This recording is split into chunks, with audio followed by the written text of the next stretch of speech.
Well, first of all, let me join my colleagues in expressing appreciation to Slovenia for organization of this very important forum, despite all the challenges, despite the natural catastrophe. For us, this is not only an opportunity to exchange thoughts, but also it's yet another opportunity to express our solidarity with the Slovenian people. So coming to your question, it isn't an easy one to answer, you know, as it might seem at first sight. On one hand, we have all the institutions that are needed. All they have, through these recent decades, they have accumulated all the tools and the instruments that are need or might be needed to manage the crisis and the conflicts. On the other hand, when it comes to real crises and conflicts, we see that these tools and institutions are not efficient. So to make sure that I succeed in drawing the picture in a proper manner for you, I would describe the situation on a real example.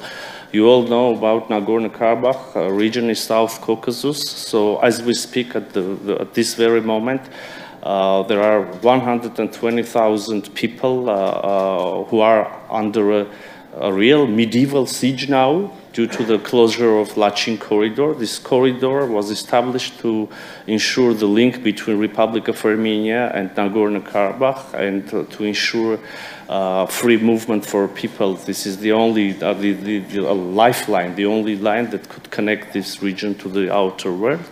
And since Azerbaijan blocked this Lachin corridor, now it's already 8 months, and since June 15th, they completely closed the corridor. And now no food, no medicine, no fuel, nothing passes through this corridor to Nagorno-Karabakh. So again, to make sure that you really understand the situation, approximately 2,000 pregnant women, like 30,000 children, 20,000 elder people, people with diseases are left without food and medicine and fuel.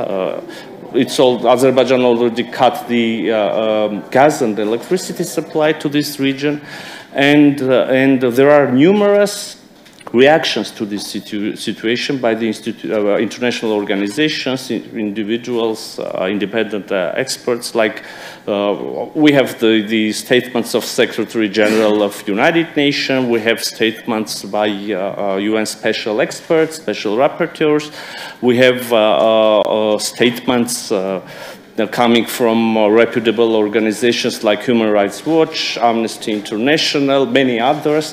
We have voices of independent experts like the former Prosecutor General of International Criminal Court. We have Council of Europe. We have so many institutions, so many reputable organizations, bodies, individuals who stated very clearly that Azerbaijan blocked Lachin corridor, and as a result, we have a humanitarian crisis in Nagorno-Karabakh with the potential to have a humanitarian catastrophe there. So what's next? Nothing.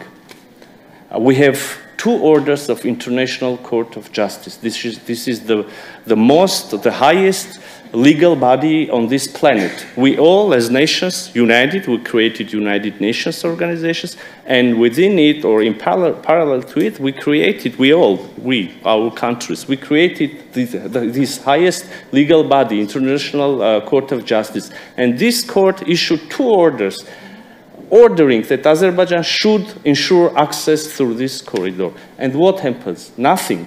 So the problem are not the institutions. We don't have lack or absence of institutions. We need something else. To me, there is lack of political will, and there is lack of respect for the rules. And not only by the one who violates the rule, by all of us. We should feel responsibility for respecting these rules, because alternative is chaos. Because alternative is a situation when might is right. And you know, there always can be a force which is stronger than you. Thank you. And I'm sorry, answering to your question, I would like to come up with another question. Are we okay with this situation? What are we going to do with this situation?